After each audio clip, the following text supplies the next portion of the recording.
लोग सोचते हैं कि ये मुझसे बहुत ज्यादा स्नेह करता, और स्नेह नहीं करता, उसको आपसे स्वार्थ है तभी स्नेह करता। स्वार्थ कम हुआ, प्रेम भी कम हुआ। स्वार्थ ज्यादा है, प्रेम भी ज्यादा हुआ। इसलिए वो महात्मा ने कहा कि देखो, हम तुम्हारा सामान ले चले, लेकिन शर्त रहेगी एक बीच में। सेठ ने बोला, कौन सी शर्त रहेगी? शर्त ये रहेगी, हम तुमको कीर्तन सुनाएंगे और तुमको हमारे पीछे पीछे कीर्तन बोलना पड़ेगा।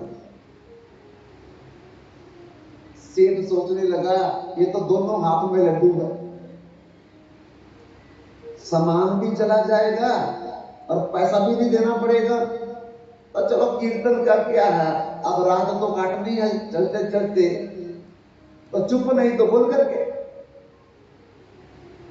संत के पीछे पीछे, सेठ के पीछे पीछे शटानी, और चल पड़े। आगे आगे संत जी जा रहे हैं और भगवान का कीर्तन कर रहे हैं, भगवान का कीर्तन कर रहे हैं। कौन सा कीर्तन कर रहे हैं? भगवान का।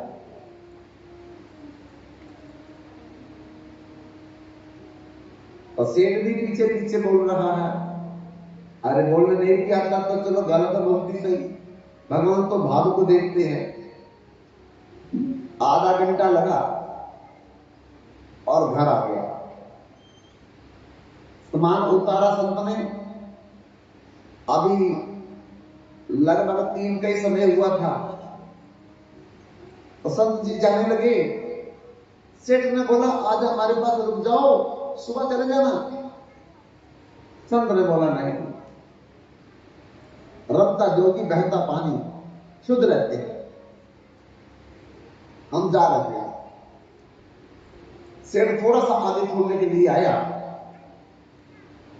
तो संत ने मुड़ करके सेठ से कहा कि सेठ जी सुनो मेरी एक बात,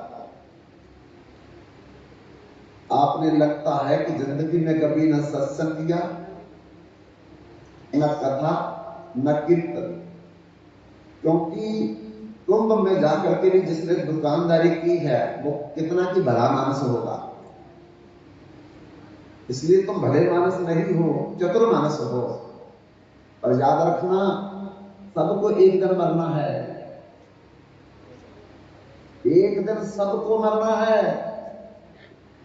और जिस दिन मरना है उस दिन साथ में कुछ नहीं जाएगा, कुछ नहीं जाएगा। ये तेरी दुकानदारी, तेरा पैसा, तेरा घर मकान, तेरा शरीर भी जहां भाग लिया जाएगा, और केवल जो तुमने मेरे पीछे भगवान का आधा घंटा कीर्तन गाया है, ये तेरे साथ जरूर जाएगा। पर याद रख, जिस दिन तेरे को जमपुरी में जमदूत पकड़ करके ले जाएंगे, उस दिन चित्रगुप्त तेरा बही खाता खोल करके जमराज को बतलाएगा, लेकिन तेरा खाता तो खराब होगा सारा। ये आधा घंटा तेरा अच्छा होगा, पर तू जमराज से एक बात बोलना।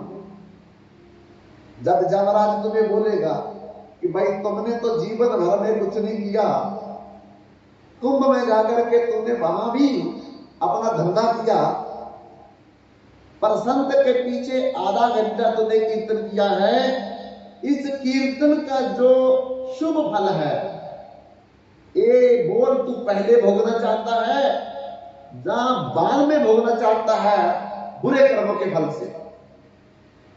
तो तुम एक बात बोलना, ना मैं बुरे कर्म के फल पहले भोगना चाहता हूं, ना मैं अच्छे कर्म का फल पहले भोगना चाहता हूं। मुझे पहले ये बताओ, जो मैंने भगवान का कीर्तन आधा घंटा किया है, इसका फल क्या है? फल क्या है? ये बता मेरे को पहले। जब तक जमराज तेरे को फल नहीं बताएगा तो अड़ जाना, तेरा कल्याण हो जाएगा। संत कहे सह सुहासन तब का बिरथा न जा। संत जो होते हैं वो सह सुहाई कोई बात बोल दे तो उसके भी परिणाम अच्छा निकलता है।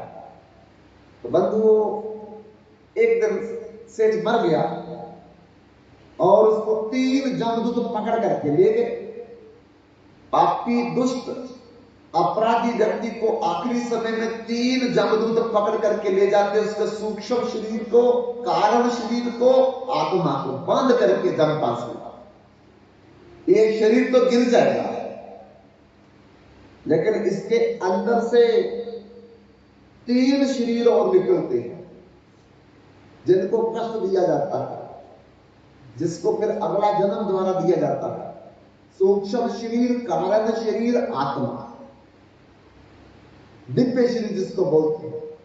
ये सूक्ष्म शरीर लगभग 19 तत्व का बना होता है। 5 कर्म इंद्रियां, 5 ज्ञान इंद्रियां, 5 प्राण और 4 मन, बुद्धि, चित्त, अहंकार। ये 19 तत्व का लगभग सूक्ष्म शरीर है। जैसे ये शरीर गिरता है वो बाहर निकल करके जहां खड़ा हो जाता है, इससे निकल करके इधर खड़ा हो जाता है। अपनी पत्नी को रोते देखता है, अपने पुत्रों को रोते देखता है, अपने शव को लेटा हुआ देखता है और जमदूतों ने पकड़ा होता है। बड़ी कोशिश करता है पत्नी को समझाने के लिए, अरे अभी तो मैं जिंदा हूं, उसको यही लगता है ये शरीर हूं मैं, ऐसे ही पूरा शरीर लगेगा। लेकिन होता है कि अंगुष्ठ है, लेकिन इतना ही लगता कि मैं यही हूं, उसको लगता ही नहीं पता कि मैं दूसरा शरीर हूं। पत्नी रो रही है, बड़ा भारी दुख है उसको। पुत्र रो रहा, बड़ा भारी दुख है। सब लोग धीरे धीरे पूछ रहे हैं, अरे क्या हुआ था, कैसे मर गया? वो सोचता मैं कहां मरा हूं, मैं तो जीवित हूं। फिर जबरदस्ती छुड़ा करके अपने शरीर में जाना चाहता है, पर जमदूत इतना बल से पकड़ा होता है कि छुड़ा ही नहीं सकता। उस समय उसको बड़ा भारी कष्ट होता, बड़ा भारी दुख होता है कि सबकी आवाजें सुन रहा है, लेकिन जो वो कहता है वो कोई नहीं सुन रहा, वो कोई नहीं सुन रहा। बंधुओं, धीरे धीरे जब हमारी शव यात्रा चलती है, वो भी सांस से चलता है, देखता है, बार बार शरीर के अंदर जाने की कोशिश करता है, बार बार पत्नी के पास आता है, पुत्र के पास आता है, रिश्तेदारों के पास आता है। आप क्यों रो रहे हो, मुझे क्यों ले जा रहे हो शमशान भूमि में? अरे मैं जिंदा हूं, लेकर कोई नहीं सुनता। पुत्र को गले लगाएगा, हाथ निकल जाता है, हाथ निकल गया, वो स्पर्श नहीं कर पाता। भूख लगेगी खा नहीं सकता, प्यास लगेगी पी नहीं सकता।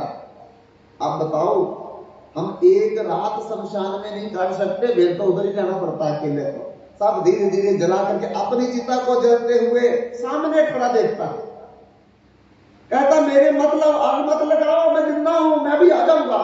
लेकिन कोई इसको सुनता नहीं है। अपने शव को जलते हुए देखता, सामने देखता। और दिन याद करो,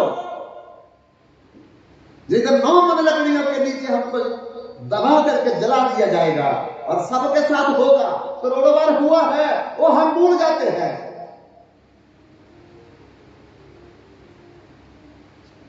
यही सबसे बड़ी हमारी कमी है, ना सत्संग में आने की, ना कथा में आने की, ना कीर्तन में आने की। यही कमी है। मैं अमर हूं, मैंने अमर फल खाया है। ये जितने भी मरने वाले हो जाए सत्संग में, मैं क्यों जाऊं? मैं तो मरूंगा ही नहीं, मुझे दुकानदारी करनी है, मुझे घर में बैठना है। अरे जिसको मरना हो जाए, अरे तेरी कौन सुनेगा उस समय, कौन तेरे को बचाएगा?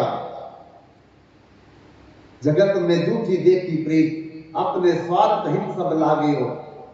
क्या दारा क्या मीत, जगत में झूठी देखी प्रीत। हमें याद नहीं, इसलिए कथा में भी आगे समझ आते हैं, झटके लेते हैं, बार बार लेते हैं।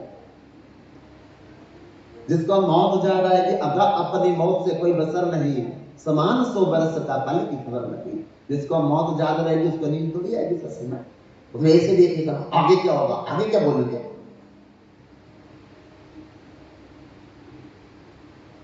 अभी मौत का डर नहीं है, हम सोचते ऐसे बोलते रहते हैं, बोल पास करके चले जाएंगे बस। ये तो बोलते हैं, हाँ सर बोलते हैं, हम कौन सा मर गए हैं, अरे एक दिन तो मरेंगे। और कई लोग देखो पिछले साल थे, इस साल है ही नहीं, कहां चले गए। सबको जाना पड़ेगा। सज धज कर जिस दिन मौत की शहजादी आएगी, ना सोना साथ जाएगा ना चांदी जाएगी। मौत की शहजादी आएगी, शहजादी आएगी, ना सोना काम आएगा ना चांदी आएगी। साजद कर जिस दिन मौत की शहजादी आएगी, शहजादी आएगी, ना सोना काम आएगा ना चांदी आएगी। सज धज कर जिस दिन मौत की शहजादी आएगी, शहजादी आएगी, ना सोना काम आएगा ना चांदी आएगी। ना सोना काम आएगा ना चांदी आएगी।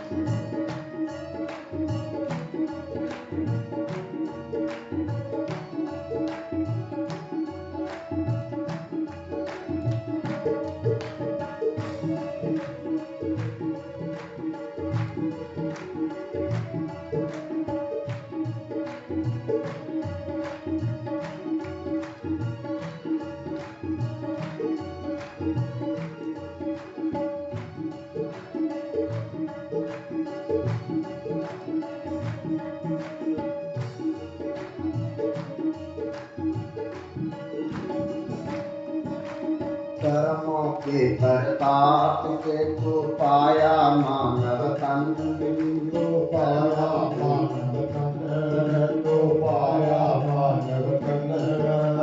कर्मों के प्रताप से तो पाया मानव तन, तो पाया मानव तन, तो पाया मानव तन। जो माया में डोल रहा तो मूर्ख तेरा मन, मूर्ख तेरा मन, मूर्ख तेरा मन। पापों की नैया तुझे एक दिन डुबाएगी, ना सोना काम आएगा ना चांदी आएगी। सज धज कर जिस दिन मौत की शहजादी आएगी, शहजादी आएगी, ना सोना काम आएगा ना चांदी आएगी। ना सोना काम आएगा ना चांदी आएगी।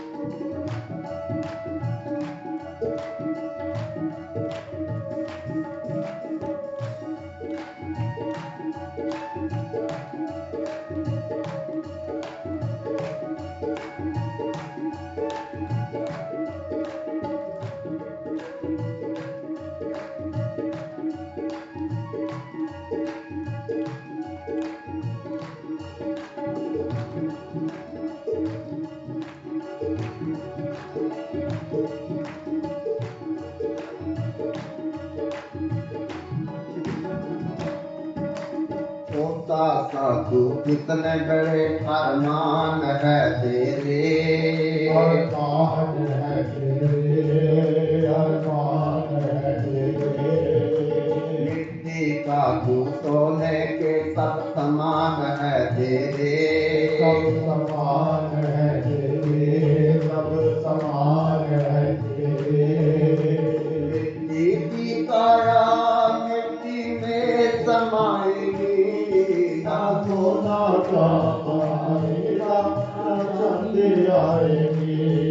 सब रग नरक स्वर्ग मोक्ष की शहजादी आएगी, शहजादी आएगी। ना सोना काम आएगा, ना चांदी आएगी। ना सोना काम आएगा, ना चांदी आएगी।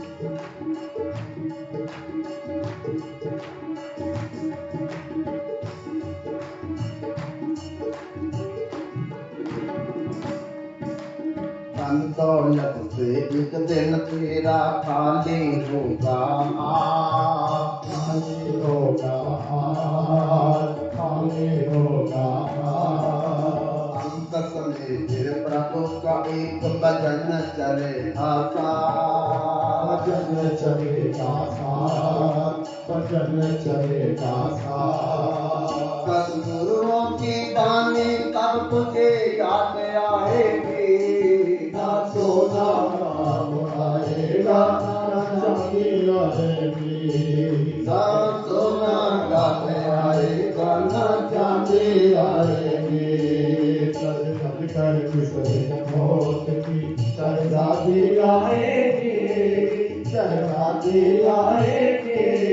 ना सोना काम आएगा, ना चांदी आएगी। ना सोना काम आएगा, ना चांदी आएगी। ना सोना काम आएगा, ना चांदी आएगी। सज धज कर जिस दिन मौत की शहजादी आएगी, न सोना साथ जाएगा न चांदी, ये शरीर भी नहीं जाएगा। क्या साथ जाएगा? ये जो सत्संग सुन रहे, जितना समय आपने बैठ करके मन लगा के सुना, जितना समय आपने कीर्तन किया, जितना समय की कथा में हमने अपना समय लगाया है, ये हमारे साथ जाएगा।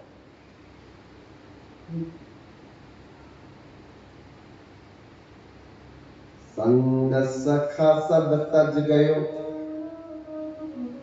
कोई ना निभयो साथ। कह नानक उस विपत्ति में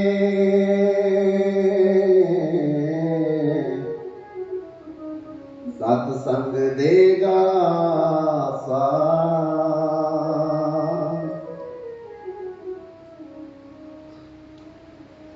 जो सत्संग में समय लग गया, कथा में जो हमारा वक्त गुजर गया, वो हमारे भगवान के खाते में लिखा जाता है।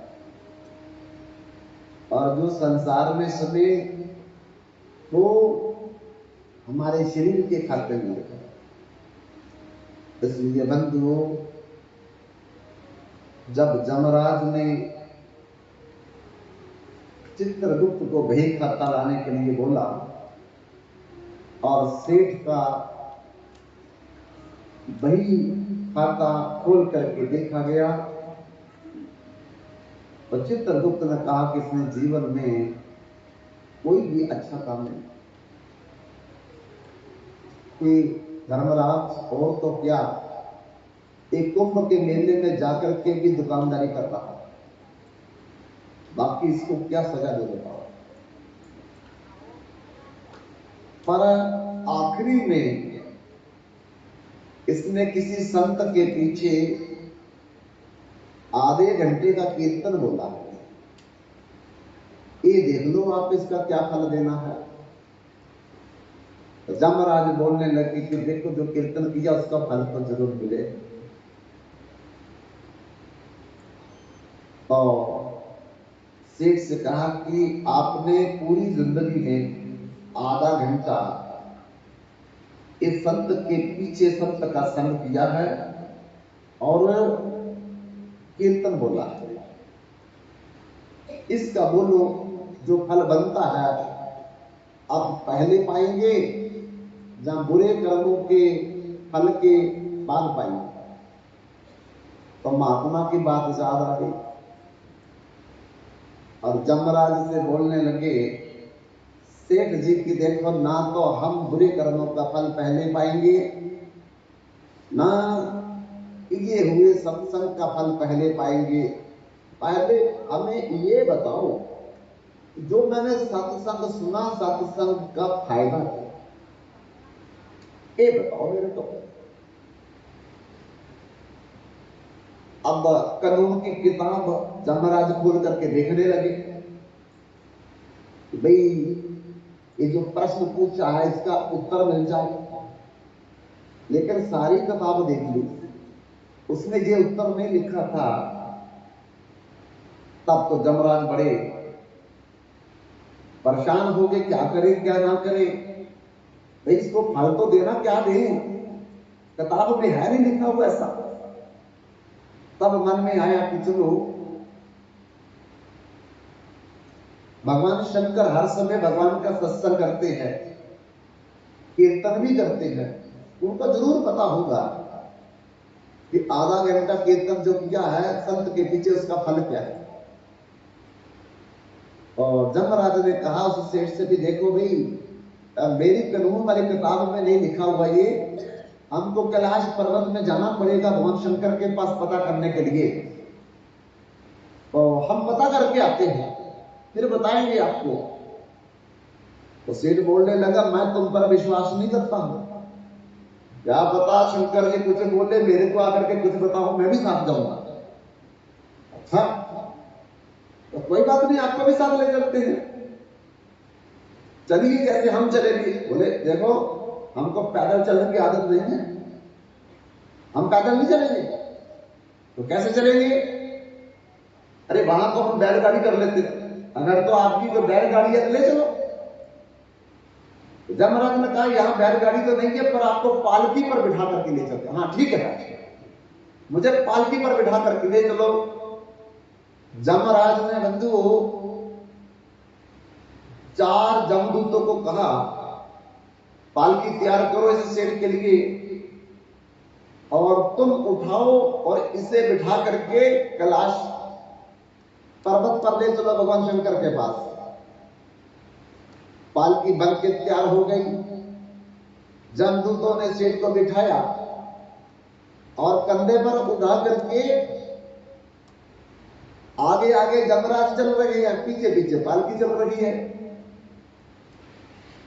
कैलाश पर्वत पर जब पहुंचे तो नंदी भृंगी ने देख करके दूर से कैलाश पर्वत के नीचे दौड़ करके भगवान शंकर से कहा, स्वामी स्वामी नीचे कोई पालकी आ रही है। भगवान शंकर ने पूछा और कौन है? बोले जमराज जी आ गए हैं। जमदूत ने उठाई ये पालकी। बोले तब तो वीआईपी पर्सन आ रहा बोला। पार्वती को जल्दी बोला तैयार होकर के आरती का थाल तैयार करो, नैवेद्य तैयार करो, कोई वीआईपी पर्सन आ रहा है हमारे कैलाश पर्वत पर, आगे जाकर के सम्मान करना चाहिए। पार्वती जल्दी तैयार होकर के थाली सजा करके बढ़िया, देखो भक्ति बड़ी तरह की। हम आरती की थाली कैसे सुंदर सजाते हैं, ये भी भक्ति है। थाली कितनी बड़ी है, ये भी भक्ति है, याद रख लो। भगवान ने गीता में कहा, मन मना भवमद भक्तो मध्याजी माम नमस्कुरु मामील अस्यसि सत्यम जानीते प्रियोसी। कोई मुझे प्रणाम कैसे करता है, इसमें भी फर्क होता है, इसमें भी फर्क है। कोई बैठ करके कथा कैसे सुनता है, उसमें भी फर्क है। कोई घर से जब चलता सत्संग के लिए तो क्या लेके आता, उसमें भी फर्क है। और मेरे आगे आकर के कैसे हाथ जोड़ता, उसमें भी फर्क है।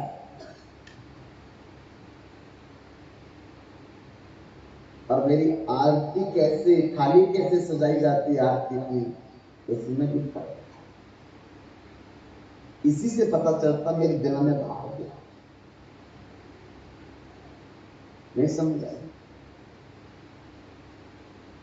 अपनी बेटी आए, दामाद आए, जो भाव होता है वो तो घर में संत आए ऐसा भाव होता है। जो बेटी के लिए खुशी होती है, दामाद के लिए खुशी होती है, वो भाव होता है। कोई संत घर में आए, किसी रिसेप्शन में जाना हो, बारात में जाना हो, रैली में जाना हो, वो जो भाव होता है, क्या ऐसा भाव सत्संग में है हमारा? बड़ी मुश्किल से देखते हैं। घड़ी 3:30 से 6:30 है टाइम, अभी 5 मिनट रह जाएंगे ना सत्संग को खत्म होने में, तो चलेंगे। प्रसाद का टाइम हो जाएगा तो चलेंगे।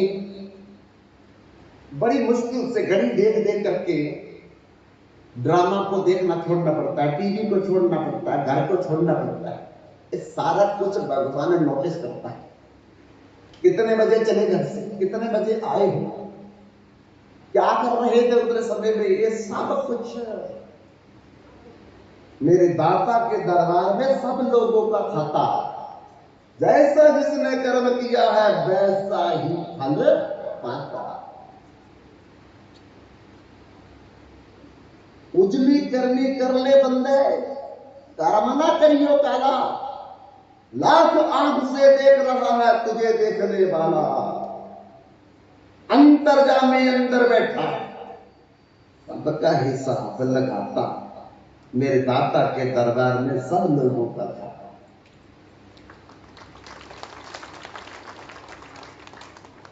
रैली में दौड़ के जाएंगे, लोगों को भी इकट्ठा करेंगे। रात में जाना हो तो सज धज करके जाएंगे। साड़ी किसी से उधारी मांग लेंगे, गहने किसी से उधारी मांग लेंगे, चप्पल किसी से उधारी मांग लेंगे, पर्स भी उधारा मांग लेंगे। क्यों? रात में जा रहे हैं, सब मुझे ही देखेंगे।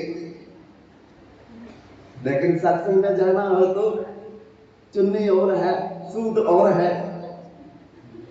एक कांटा डाला दूसरा है, चप्पल जो बाहर से भी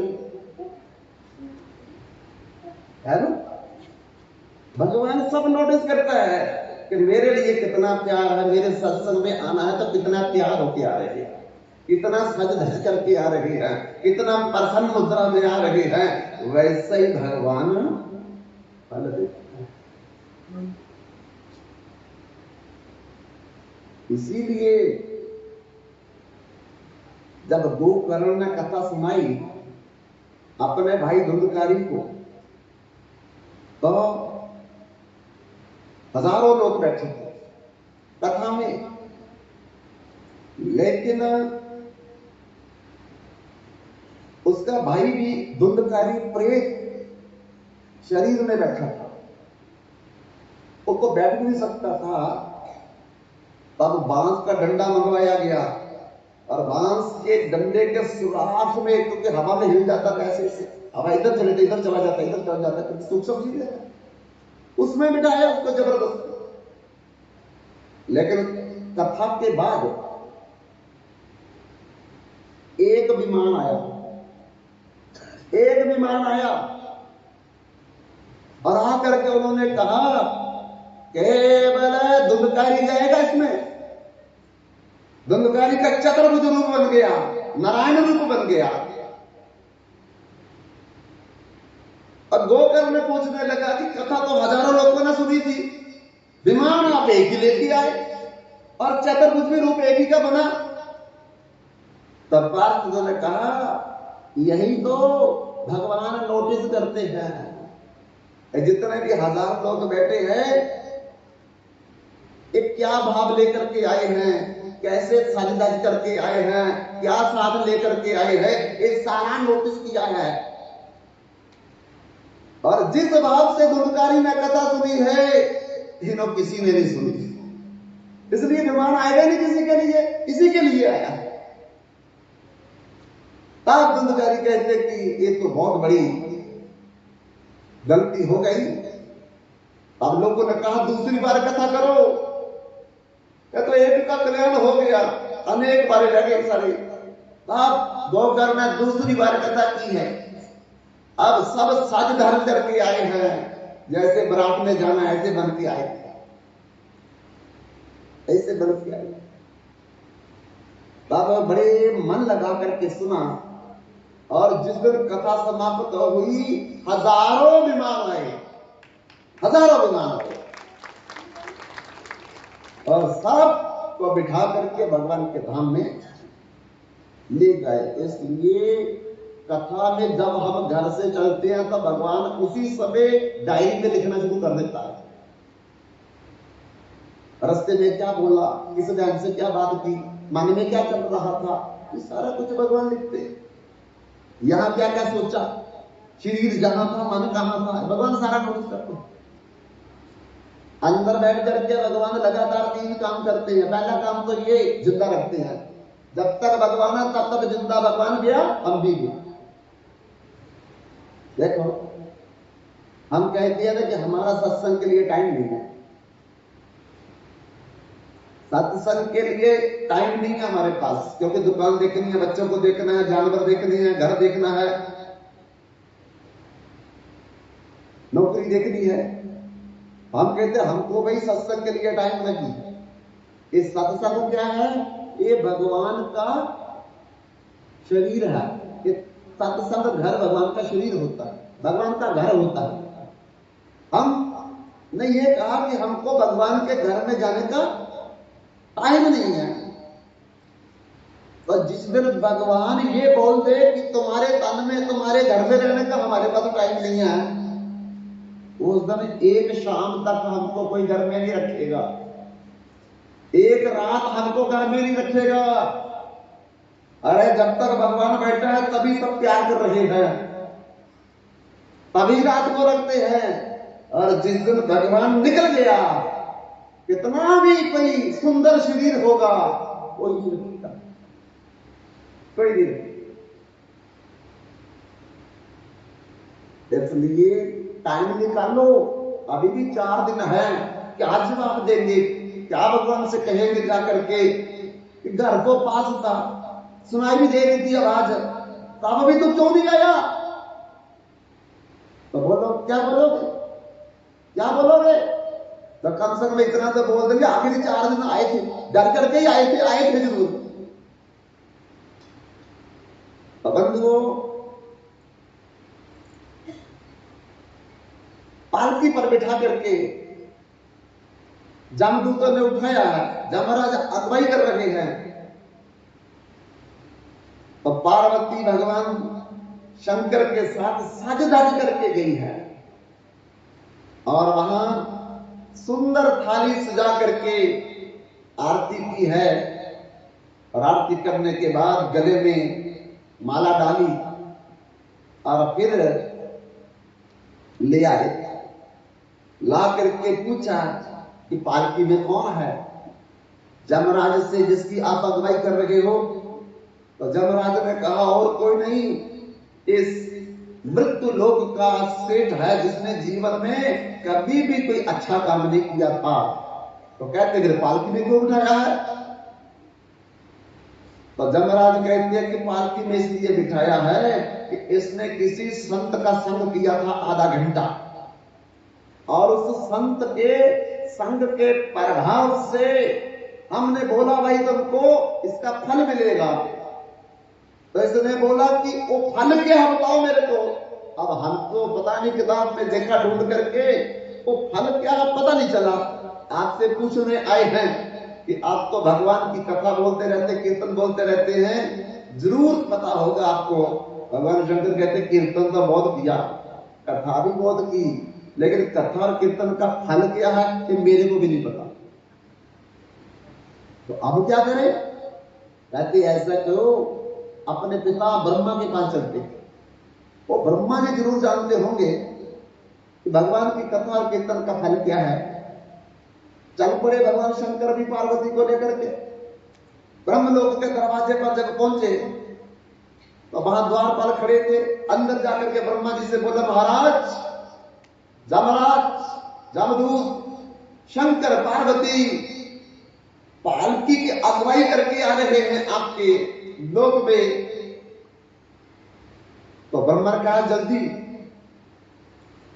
करो ब्रह्मणी को, अरे थाली तैयार करो, आरती की माला तैयार करो, पुष्प तैयार करो, नैवेद्य तैयार करो। भगवान शंकर, मां पार्वती, जमराज और कोई पालकी में उनसे भी वीआईपी पर्सन बैठा हुआ जाता। ब्रह्मा जी अपने गणों को लेकर के, ब्राह्मणी को लेकर के दरवाजे पर आए। आकर के उनकी आरती उतारी, गले में मालाएं डाली और आदर सम्मान मान के साथ अंदर ला करके बिठाया, पालकी उतारी। पूछा भगवान शंकर से, जमराज ये पालकी में कौन है? बोले, ये मृत्यु लोक का एक सेठ है, जीवन में कोई सदकर्म नहीं किया, मरने से पहले एक संत का संग किया, थोड़ा कीर्तन थोड़ा सत्संग सुन लिया और मेरे को बोलता है कि इसका फल क्या? हमारी किताबों में मिला नहीं, इसका फल क्या है? मैं शंकर जी के पास गया, शंकर जी कहते मेरे को नहीं पता। अब आपके पास है, बताओ। आपके पास तो भगवान आते ही जाते रहते हैं। तो ब्रह्मा जी कहते आते और जाते भी हैं, पर सत्संग और कथा का फल क्या, ये मेरे को भी नहीं पता। बड़ी परेशानी होगी, आप क्या करें? बोले, जिसका कथा सुनी है इसने, जिसका कीर्तन सुना है, चलो उसी के पास चलते हैं, हम उसी को पता होगा, हमको तो पता नहीं है।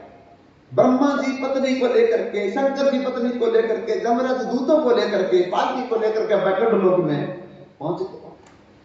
वहां जय विजय न अंदर जाकर के खबर दी भगवान को, प्रभु शंकर पार्वती, जमराज जमदूत, ब्रह्म और ब्रह्मणी आए हैं आपके लोक में। तो भगवान कहते कि बड़े आदर सम्मान के साथ उनको ले आओ अंदर। उनके गणों ने बड़े आदर सम्मान के साथ अंदर लाया और पालकी को वहां जाकर के बैकुंठ लोक में रखा। और भगवान मन मन मुस्कुरा करके लक्ष्मी के साथ बैठे हैं। पूछने लगे, आओ जमराज, आओ शंकर, आओ ब्रह्मा जी, कैसे आगमन हुआ बैकुंठ में? तो सब कारवद बोलने लगे, ये पालकी में एक मृत्यु लोक का सेठ है, जीवन में कोई अच्छा कर्म तो किया नहीं था, आखिरी में लोभ बस, समारत बस किसी संत का संग किया आधा घंटा और उसमें कीर्तन और कथा सुना। तो इसने जमराज को बोला कि इसका फल क्या है? जमराज को नहीं पता, शंकर जी कहते मेरे को नहीं पता, ब्रह्मा जी कहते मेरे को नहीं पता, आपके पास आए क्योंकि आपका ही सत्संग, आपका ही कीर्तन आपको जरूर पता होगा। तो भगवान कहते ऐसा करो, सब मिल करके इस सेठ को उठा करके मेरे पास लाओ। और लक्ष्मी जी को बोला, जरा तुम थोड़ा नीचे बैठ जाओ। लक्ष्मी को बोला, तुम नीचे बैठ जाओ थोड़ा। जब सेठ जी को लाए उठा करके, कहा महाराज कहां बिठाई? बोले, जिस जगह लक्ष्मी बैठी थी बाईं तरफ, इसको यहां बिठा दो। सेठ को लक्ष्मी के जगह पर बिठा दिया। भगवान ने अपनी कुस्तुम मणिमाला, बैजंती माला गले से उतारी, उतार करके तो सेठ के गले में डाल करके तो चुप करके मुस्कुराने लगे। ब्रह्मा जी सोच में पड़ गए, शंकर जी सोच में पड़ गए, जमराज जी सोच में पड़ गए कि भगवान ने बताया नहीं कि इसका फल क्या है। जो इसने साधु संग किया है, कीर्तन कथा किया है। तो बड़ी देर के बाद जब भगवान ने कुछ भी जवाब दिया, तो कुछ जब हम आपके पास आए थे प्रभु, इसने जो सत्संग किया था, साधु संग किया था, उसका फल क्या है? आपने बताया नहीं। तो भगवान कहते अभी भी पूछना कुछ बाकी है? कहते हाँ, अरे जिस जगह पर लक्ष्मी बैठी थी उसी जगह पर बैठा हुआ ये। लक्ष्मी का स्थान लेकर के बैठ गया, मेरे बराबर है। और इससे बड़ा फल क्या हो सकता है?